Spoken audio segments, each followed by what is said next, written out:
All right, so to start off, I've got a list. And again, don't get overwhelmed, but this is kind of a list of if I would recommend like kind of where to start.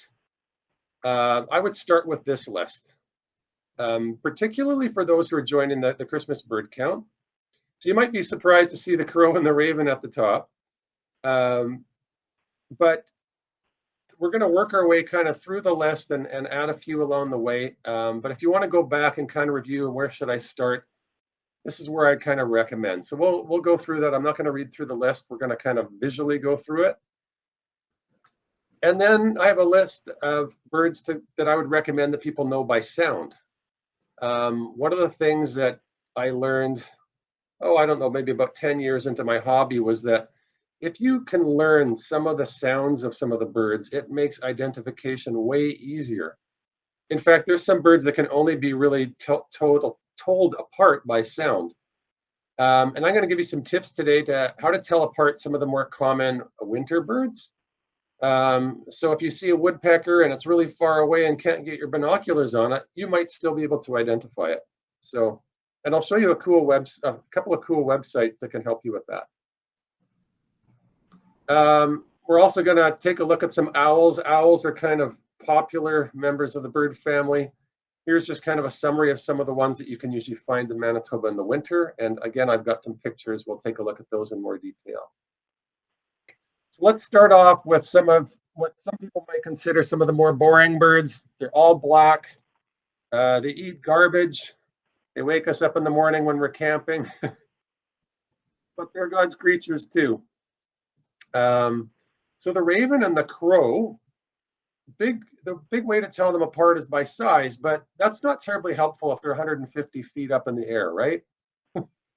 So the main thing you want to look for when you're identifying a raven is the tail.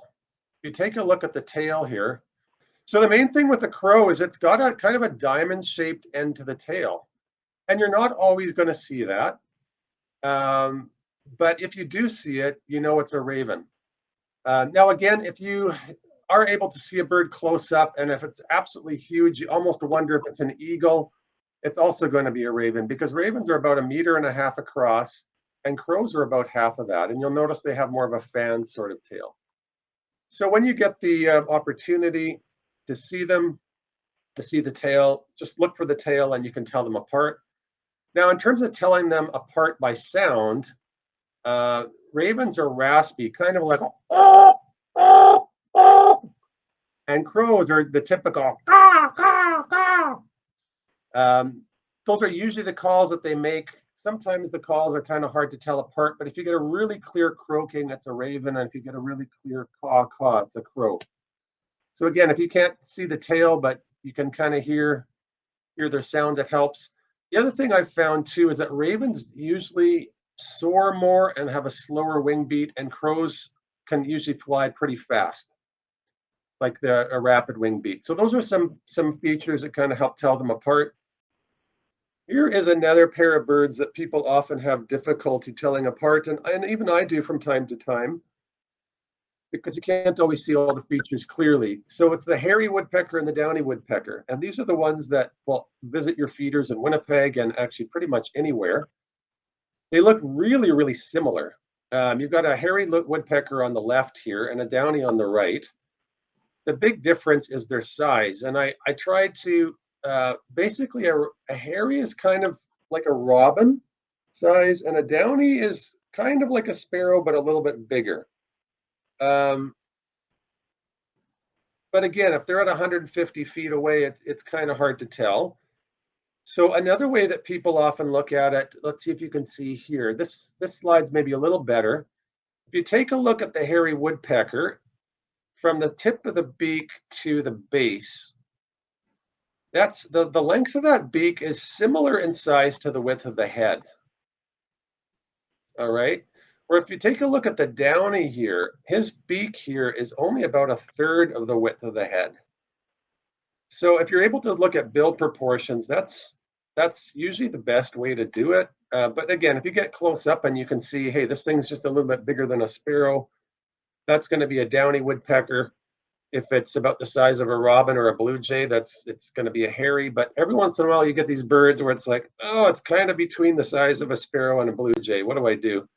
So then you look at the bill proportions, and that's helpful. If you look carefully too, the hairy woodpecker looks more substantial. The bill looks more like a blue jay bill. The downy woodpecker is a little thinner, but that's pretty slight. We're going to listen to the sounds later on because that's another really good way to tell them apart. And I don't imitate most birds well. The crows and ravens are about as far as I get. And for those of you going out to the Boreal Ecology Center, here we've got the hairy and the downy there's the downy, there's the hairy. There's two other woodpeckers that are quite similar looking that we might get to see. They're usually very shy, very elusive. They don't usually come to feeders. And that's the American three-toed woodpecker and the black-backed woodpecker. I'll just mention them kind of as an aside here. The hairy and this one look very similar, but the difference is that the three-toed has got barring on his belly and on his back, whereas the hairies and downies are pretty much pure white on their bellies and their backs. If we'd see just the straight back of the black-backed, we'd see it even more. The other thing is hairies and downies, the males have red on the back of their heads, the females don't. But for the black-backed and the three-toed, they have yellow. So if you see yellow on the back of a woodpecker, it's not a hairy or a downy, it's going to be a black-backed or a three-toed. And the name of this one gives away, this one has got a completely black back. So if you see a woodpecker with a completely black back, it's a black-backed woodpecker. And quite rare. But these ones are only found in the boreal forest. Usually you're going to only find them among the like black spruce, white spruce, tamarack sort of trees. And I think in my lifetime I've seen, certainly less than 10, where I've seen hundreds of hairies and downies over the course of my lifetime. So it'd be really special if we get to see these. But if you're out camping in the summer too, they're around in the summer. So keep your eye open for some unusual looking and unusual sounding woodpeckers.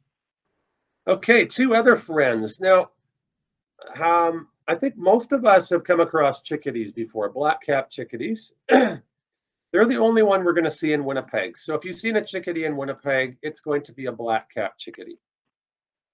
If you travel to other parts of Canada, like BC, you're going to run across, or the Rockies, you'll come across some others. If you go down to the States, you'll find some more. But in Manitoba, we've only got two. And the best way to tell them apart is to look at their cap. The black cap has got a black cap, and then we've got a boreal chickadee, which has a brown cap. So if you get a good look at a chickadee and it's acting a little unusual or sounds a little bit different than what you're used to, look at the cap. And you can also look at kind of the neck and the cheek area here. The boreals often have grayish here. I would really love it if we found some boreal chickadees on the 30th, but we didn't last time. And again, I've probably only seen 10 or less in my life in Manitoba. They are a lot more secretive, and you can only find them in the boreal forest. Sometimes they show up at Birds Hill Park, but normally you have to go to Whiteshell or another provincial park to see them. They also sound different, and but for our purposes, we're going to say if you think you've heard a boreal, make sure to track it down and see it, because they're a lot harder to see. The other bird that you could possibly mix up with a chickadee, but quite unlikely in winter, although I've seen them once in winter before, is the golden crowned kinglet. You'll notice they both have this habit of hanging upside down. All chickadees do. But the kinglets do as well. These are tiny little birds, probably about the size of a mouse. And they don't have a black throat like the black-capped chickadees do. The black is just on the top of the head. Occasionally you can see the yellow on there. They're called golden crown kinglets. But one thing to watch out for is they sound quite a bit like a black-capped chickadee. Some of their, like the chickadee, they don't do the full sound, but they kind of have part of the calls. So if you hear a partial chickadee and it's never making the rest of the chickadee noises, look up and see if you can see a black throat on it or not. And if not, you might have a golden crowned kinglet. But they're usually quite unusual in winter in Manitoba, but occasionally we might find them. So we're going to go over some of those sounds that we've already gone over. So I'm going to, when you get this website, you're going to be able to click on any of these, and it takes you right to a page where you can listen to the sounds. So I want us to listen first to the crow versus the raven, because I'm not sure how good of a job I did. It takes us to a site called All About Birds, which is by Cornell University, which is pretty much the Harvard of the birding world. And you can listen to a whole variety of their sounds here. We're just going to listen to a few.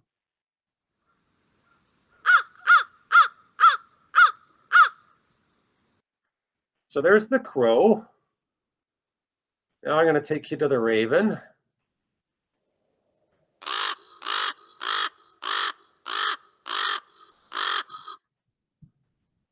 And we'll just do the back and forth thing here. Here's the crow again.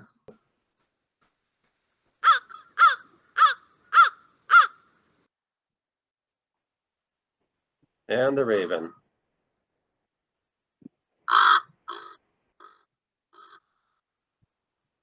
So what you're listening for is and with a lot of these birds, you're listening, what's the quality of the sound? If you talk about they're both squawking, right? But the quality of the sound is quite different. And I hope you're able to kind of hear the difference. If it still sounds kind of similar to you, I would encourage you to go to these links and just play them back and forth, open up a different tab. And I found, like, I had to learn all the birds in the boreal forest by sound. And what I found was the key was practice, practice, practice. Just listen again and again. And then next time you go outside and you hear one, listen and say, hey, does that sound more like a raven or more like a crow? Okay, let's move on to the hairy and the downy. This one could be very useful, both in the city and out where we're going to be at, because sometimes the woodpeckers are not close. You can't necessarily see how big their quills are. So telling them apart by sound. I'll start with the downy woodpecker. And to me, the downy woodpecker, they have a rattle call that kind of sounds a little bit more the quality of a chickadee, whereas the hairy sounds a lot rougher. And let's see if we can hear that together. Here's the downy.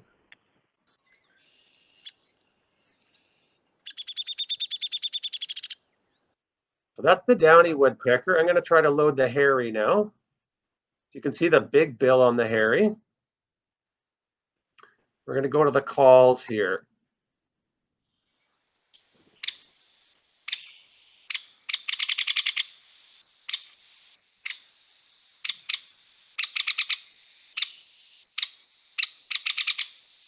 So to me, they sound a little rougher. Now to you, you might go, what? I'll play the downy again and see if you can hear the difference.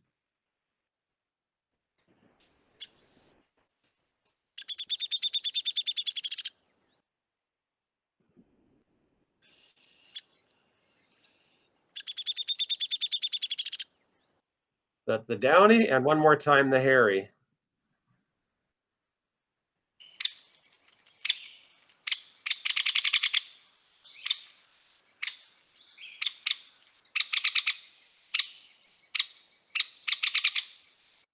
Let's move on to the black-capped chickadee, which is one we're all a little bit more familiar with.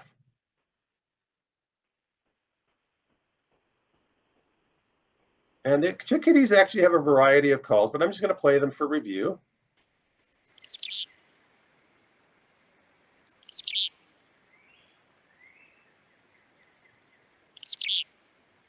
Here's another one.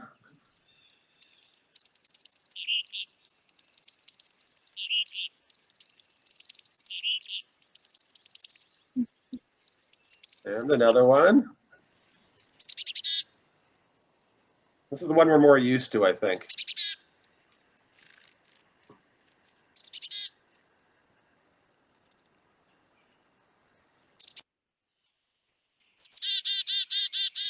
Oh, there's the typical one, right? The chickadee, dee, dee, dee, dee, dee.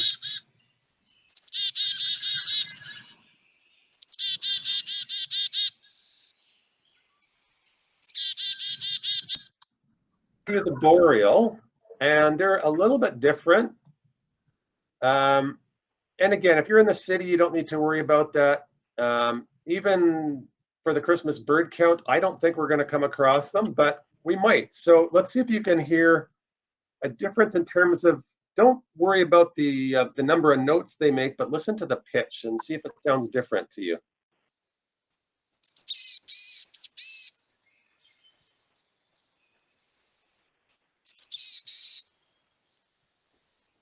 To me, it sounds a little rougher or raspier. I'll do another one of their calls here.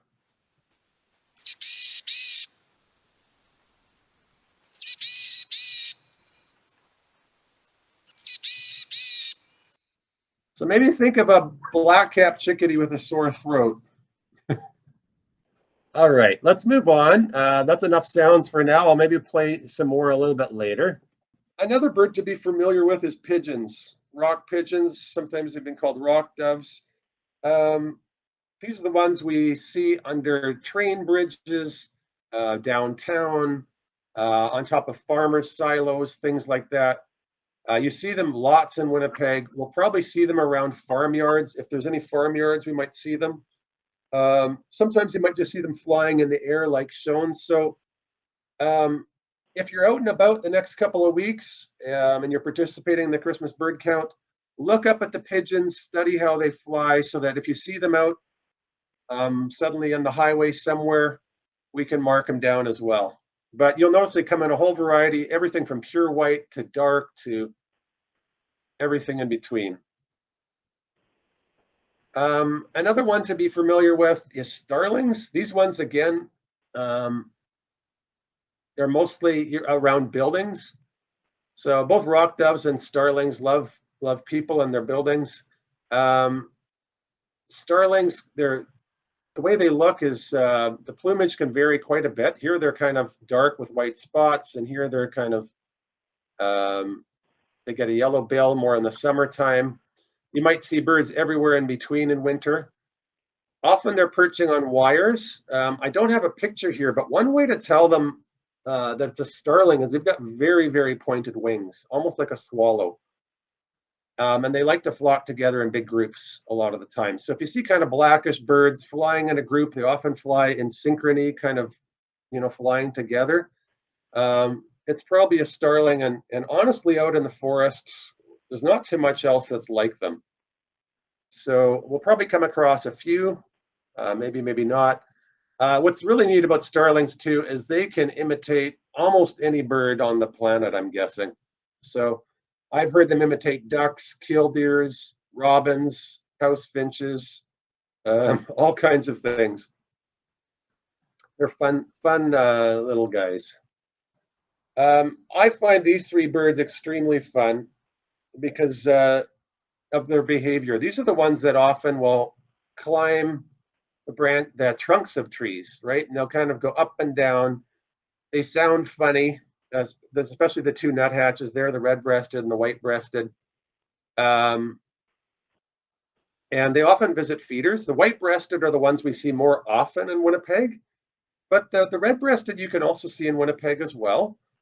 The main way to tell those two apart is the white-breasted. Certainly, they've got the white breast here. But they also don't have any sort of stripe through their eye. It's just a white face, complete white face. Whereas the red-breasted have kind of got like a zebra-like face, right? They've got black and white stripes. They also have a nice cinnamon sort of belly. Sometimes it's a lighter, a little bit more pale than that. They're also quite a bit smaller. Again, this one is about the size of a mouse, maybe slightly bigger, whereas the nuthatch is more the size of a sparrow or slightly bigger than a sparrow. This is one I'm not expecting we'll find, but again, it's possible in winter, is the brown creeper. They also climb tree trunks, and they blend in perfectly. They look like bark, basically climbing the tree. A really interesting behavior to watch for, just kind of as an aside, is creepers have a really interesting behavior that they almost always fly to the bottom of the trunk, work their way up, and then when they fly to the next tree, they fly to the bottom and work their way up, like crawling, crawling all the way up.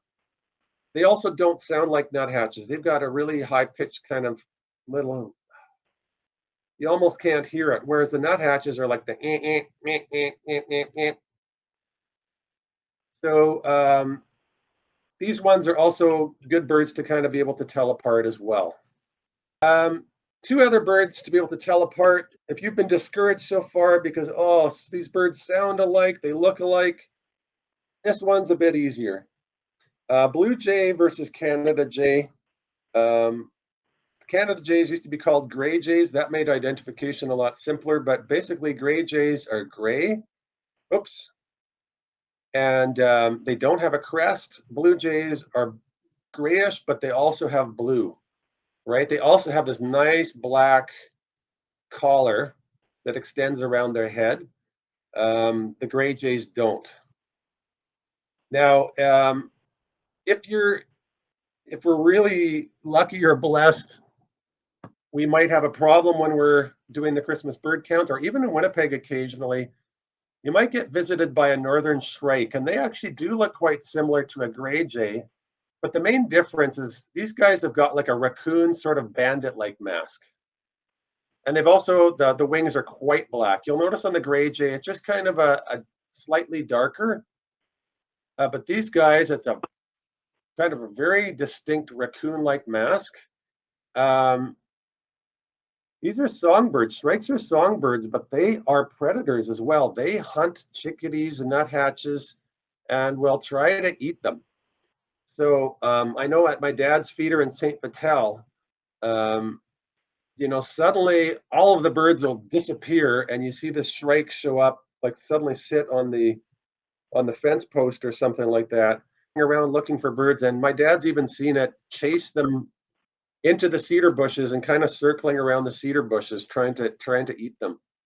So they're only about the size of a robin. They kind of look like a gray jay, but they eat mice, chickadees, nuthatches, grasshoppers, I believe. Well, not in winter. Um, and the northern shrikes only come to Manitoba in the fall, and they leave by spring, and then they're replaced by their cousin, the loggerhead shrike, in the summer.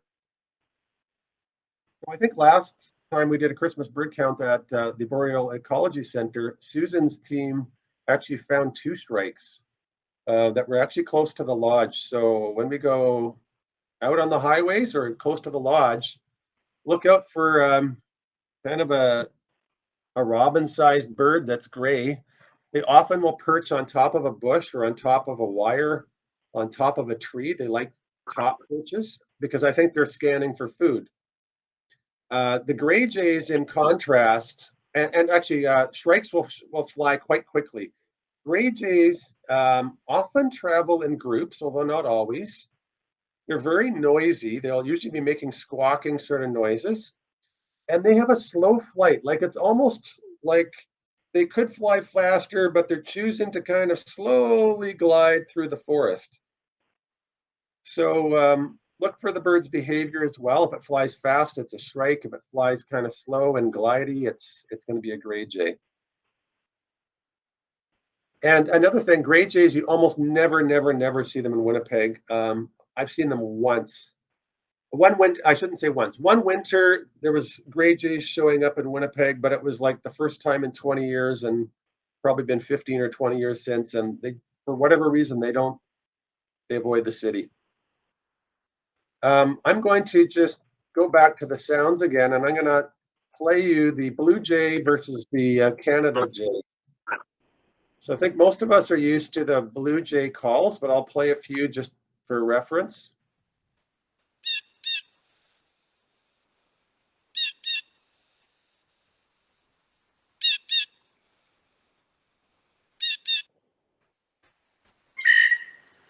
This is another sound they make sometimes.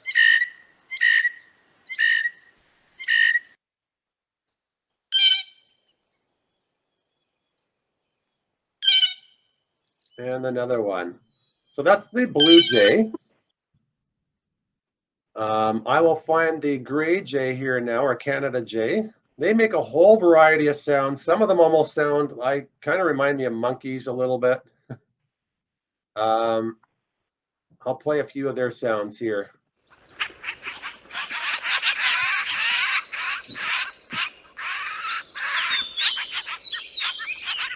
Here's another one. This is one we're most likely going to hear in the forest.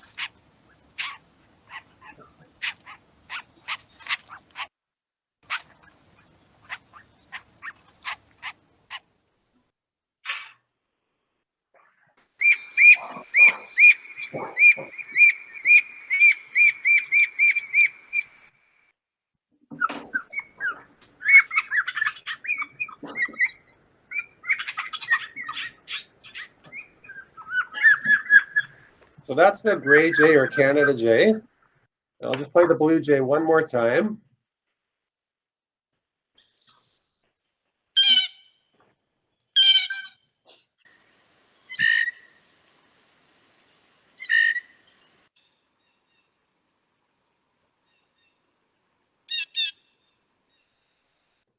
So you can tell they're a bit different. So if you're used to hearing blue jays and you hear something that sounds a little wacky out in the woods, it could very well be a Canada jay. And if you're asking what the shrikes sound like, they're not usually making a whole lot of noises in winter, at least not according to my experience. So if you come across red birds in the forest, we're going to look at a few possibilities. In the city here and out in the woods as well, there's two birds that look quite similar. Um,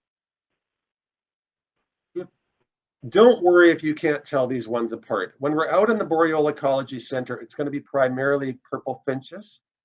If you're in the city, it's going to be mostly house finches. But I will help you. Here's a slide that kind of helps tell them apart. I've got the house finches on the top, purple finches on the bottom. The main way to tell them apart really is the amount of streaking on their bellies. I find that the house finches, the males at least, have a lot more brown streaking all over, and including on their back. Purple finches have a slightly different color red, but hey, let's be honest, that's not easy to do necessarily. But the purplish kind of goes into their wings even as well, and they usually have less streaking. But this is a harder one to tell apart. Don't get discouraged. You can just close your eyes, close your ears with this one if it's too difficult. This is just kind of more for fun. We're not going to see any cardinals out on the Christmas bird count, but if you're in the city and you would like to see a cardinal, like the real cardinals, like the St. Louis Cardinals and things like that, there's a few places in Winnipeg where they seem to be setting up camps. So one of them is Buns Creek. If you do the Buns Creek Trail, you might come across them. And then Kildonan Drive at Hazeldale Avenue. That area has had cardinals the last number of years, and I saw a female last year. I think even earlier this year, maybe January, February. And yeah, they've got a bright red beak, and they sound beautiful. They're amazing. The pine grosbeak is one I'm hoping we're going to come across this winter. They're basically the robins of winter. They've got a beautiful song. You'll hear this warbling sort of beautiful song. They're about the size of they're even a bit bigger than a robin, maybe more blue jay size, and they've usually got a really plump belly. They'll often sit on top of a tree and sing away in winter, which is really nice when it's minus 20 and you're cheered up. The one bird that might be similar to how they look would be the white-winged crossbill, and I've got a picture of it here. Sometimes they're as red. I've got some ways you can tell them apart here. These guys are just slightly larger than sparrows. Their wings are kind of more blackish, although if you take a look here, it's kind of hard to tell that apart. But the crossbills and the grosbeaks, I think the best way to tell them apart is by sound. The fine grosbeaks sound like a beautiful kind of robin-like thing. These ones are kind of more mechanical sounding. I'm going to play the differences for you by sound, and you'll hear what I mean. I'm going to play the pine grosbeak first, a nice sounding one.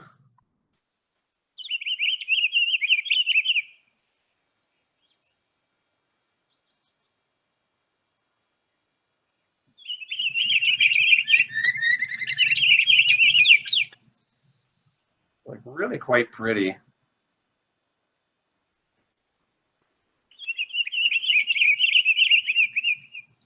And then when they fly off, they have some call notes that kind of sound like a shortened version of their song.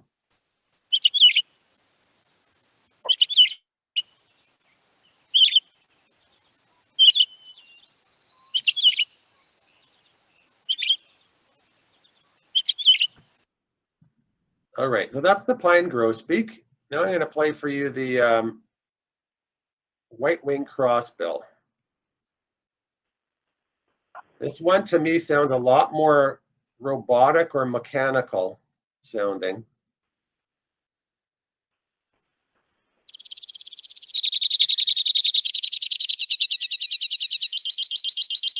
Almost like a fax machine.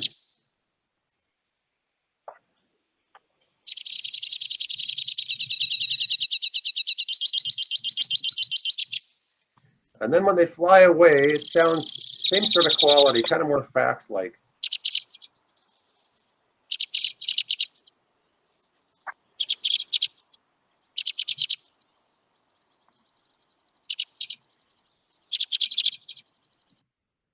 So you see a red bird, it's got white wing bars on top of a tree. If it sounds like a fax machine or kind of a computer, it's the white-winged crossbill. If it sounds more robin-like, it's the pine grosbeak. I hope we get to see both. Last year we did see, or last time we saw the white-winged crossbills.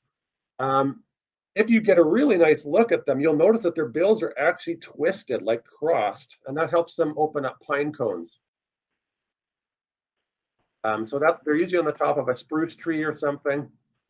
You'll notice the pine grosbeak is nice and plump. The white-winged crossbill, just kind of like regular looking bird, right? Okay, move on here. These are the females.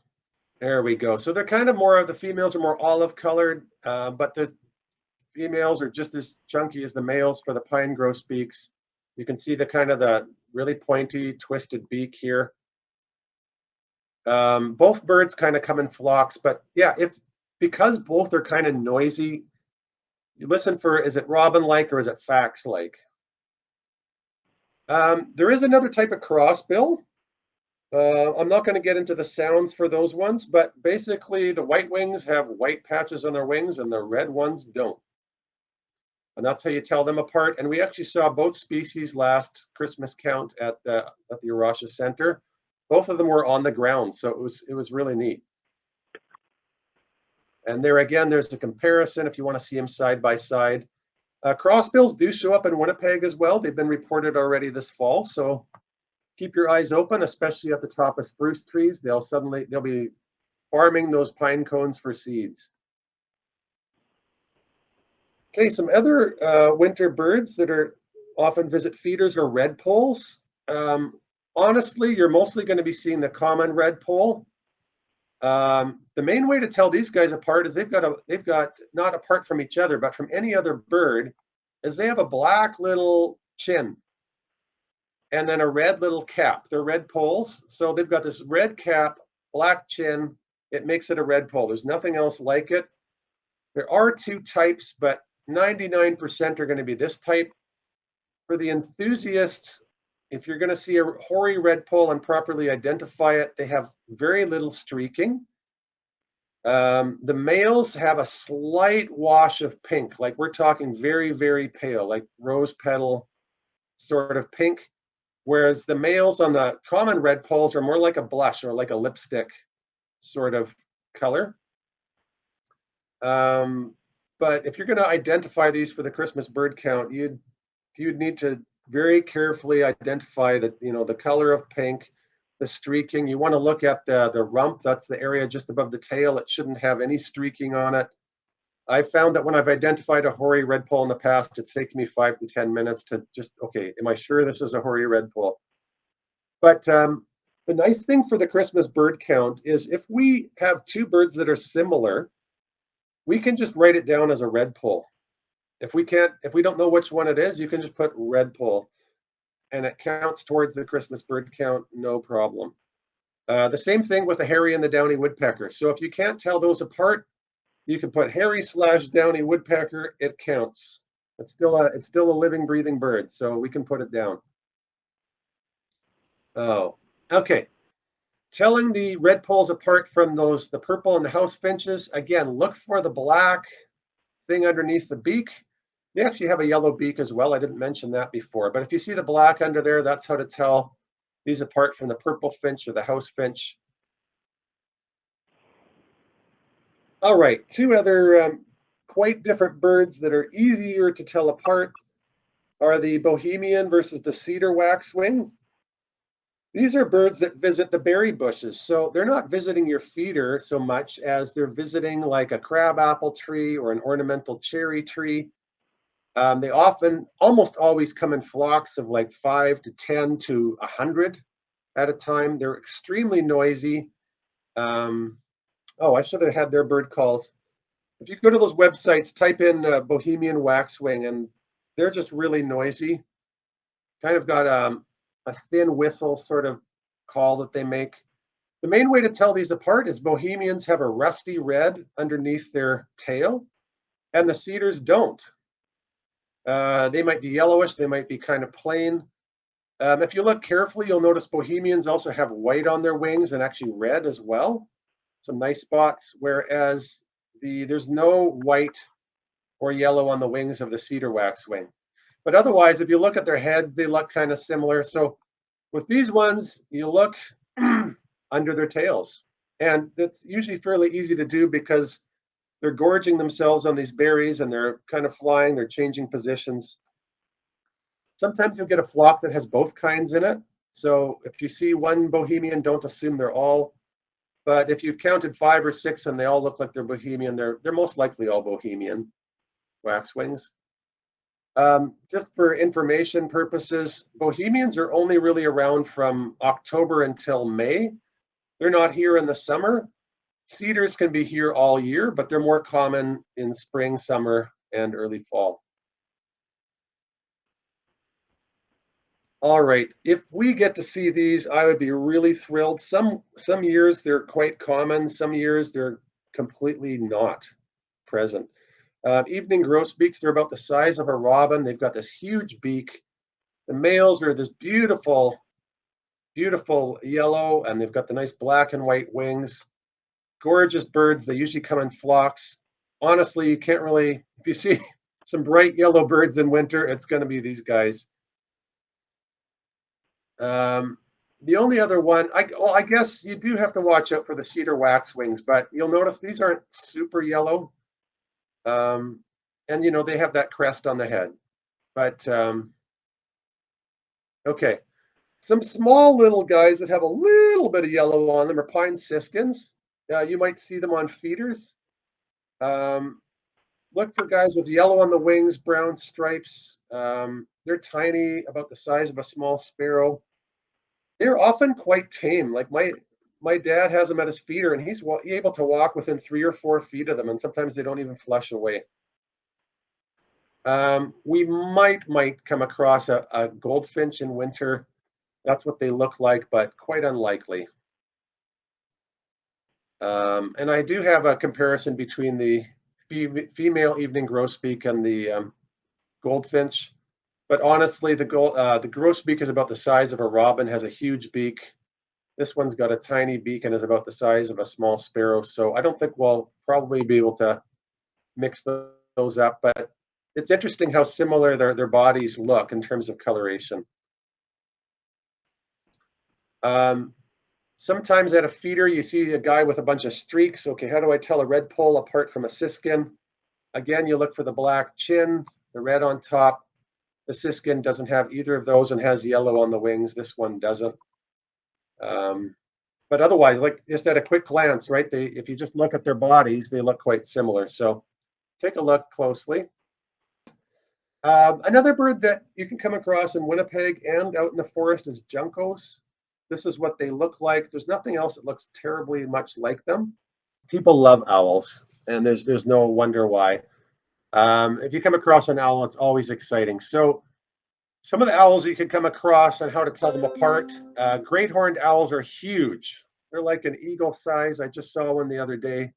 Flew through my neighborhood being pursued by a bunch of crows. Great horned owls have the ears on them, the big horns, so be it. Screech owls are quite a bit smaller. They're plump, I'd say about the size of a blue jay, but super fat.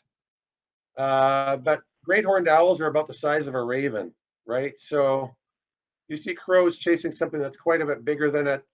It's going to be a great horned owl. Sometimes chickadees and nuthatches will harass a screech owl, though. So you see a whole bunch of little chickadees and stuff like that going nuts, and there's this owl that's a bit bigger than them. It's most likely going to be a screech owl. Both of them are common in the city. The two owls we found last year, and you don't come across these very often in Winnipeg. You're normally going to come across them Highway 15, Highway 44, Highway 1 in the winter. They're very cooperative. They will often be right beside the highway on a post, on a wire, on a shrub. They don't have horns on their head. You almost always find them in winter, and sometimes you'll see them in big numbers. Sometimes people will drive out on Highway 15 and 44, and they'll see 8 to 10 great gray owls and 3 to 4 hawk owls in the winter. The way you would tell those apart is the great gray owls are quite a bit bigger. They also have this big, really, they're just kind of all subtle colors, looking very stoic. I would say the main way to tell these guys apart is the hawk owls have this horizontal barring on their chest. You'll notice it's kind of side to side like the horizon, whereas great grays have got that the streaking is kind of more up and down. The hawk owls also look more like a hawk. They have a longer tail. They're also a bit smaller. They're not as fat as a great gray owl. So just I hope we get to see these. These are really a lot of fun to see, and they're not usually very shy. Like you can stop your, some birds you flush, like a grouse, for instance. You stop your car and they flush almost immediately, like a sharp-tailed grouse or something. But owls will often just keep hunting, and they'll just keep looking, and you can watch them for 5-10 minutes sometimes. It's really a lot of fun. It's possible, but unlikely, that we could see a barred owl. The main way to tell a great gray apart from barred owl is barred owls are the only owls in Canada, in Manitoba, that have black eyes. Their eyes are completely black. Every other owl has got yellow eyes with a black pupil in the middle. Barred owls will be smaller than a great gray as well, but you take a look at them side by side, and besides those eyes, with practice, you can tell them apart, but they're pretty similar. If you want to see a barred owl in Winnipeg, one possible spot that they've been seen over the years is if you take a walk along Victoria Crescent, Victoria Row. They've also been seen along Wellington Crescent sometimes, but it's hit and miss. Sometimes I've gone and seen them, and occasionally I see them, but most of the time I don't. Okay, two other owls without horns. I don't think we're going to find these, but they're both present in winter. They're both small. So these are kind of more the size of a fist or maybe 2 fists high. The only way I would suggest you can tell these apart easily is take a look at the sides of their face. The saw-whet owl, the front of their face and the side of their face kind of blends. It's just kind of a light brown and white streaks. You take a look at the boreal owl, it's got a distinct black border to it. So that's how I would tell them apart. But if you see one of these owls, please try to get a photo. If we see a boreal owl and report it, they're going to want a photo from us because they're quite rare.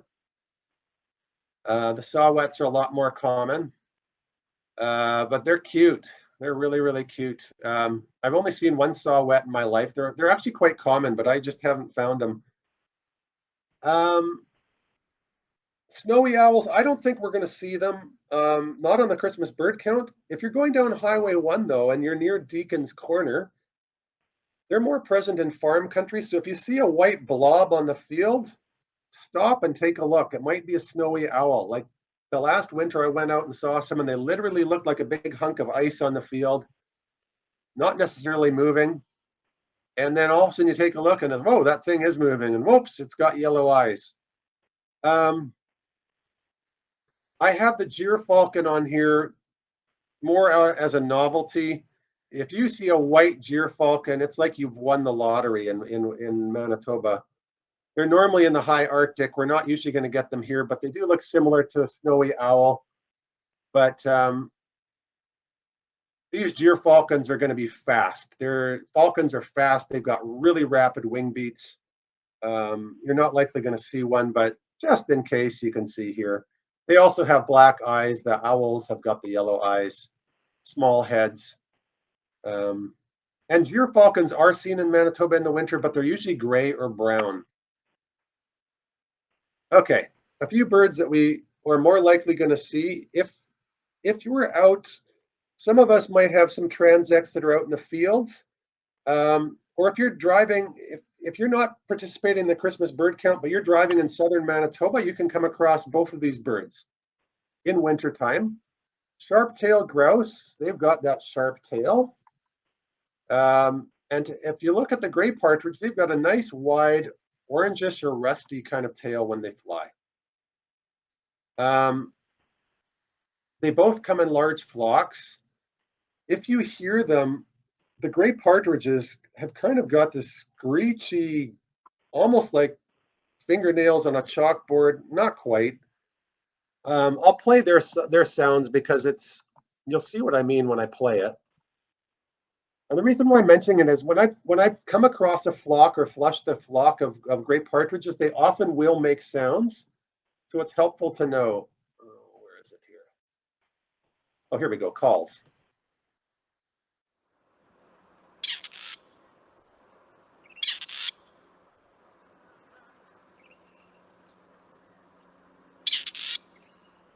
And here's some more of their calls.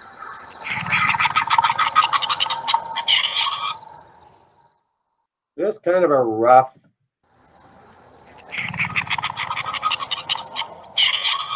not a very nice sounding bird at all. Just for comparison, I'll play you the sharp-tailed grouse, which isn't beautiful sounding, but doesn't sound so scratchy. Here we go.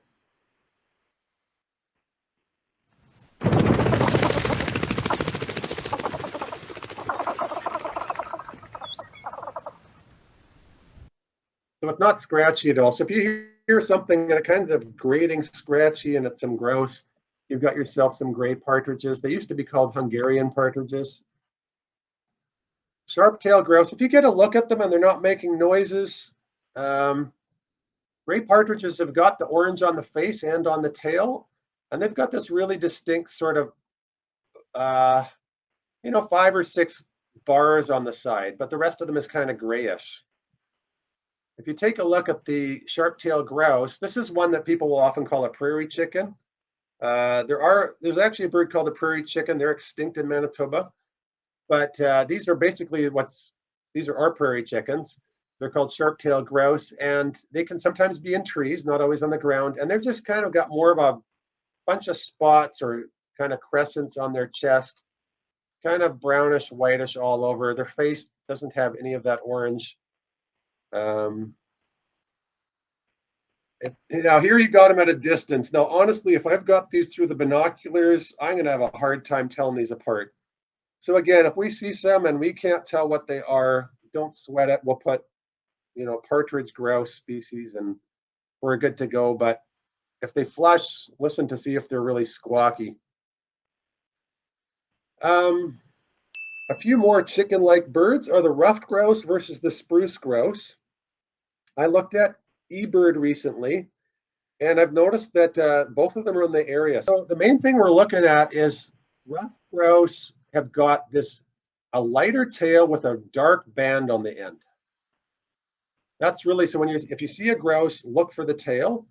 The spruce grouse have got a dark tail with a beige or kind of reddish band at the end. Okay, so basically all dark tail. This one has got just one dark band on it. If the thing also looks exceedingly black or really like a lot of black and dark on it, like more dark than white, there's a good chance it's a spruce. They also don't have a crest on their head. You'll notice that the rough grouse often have a little peak on their head. These guys, it's flat.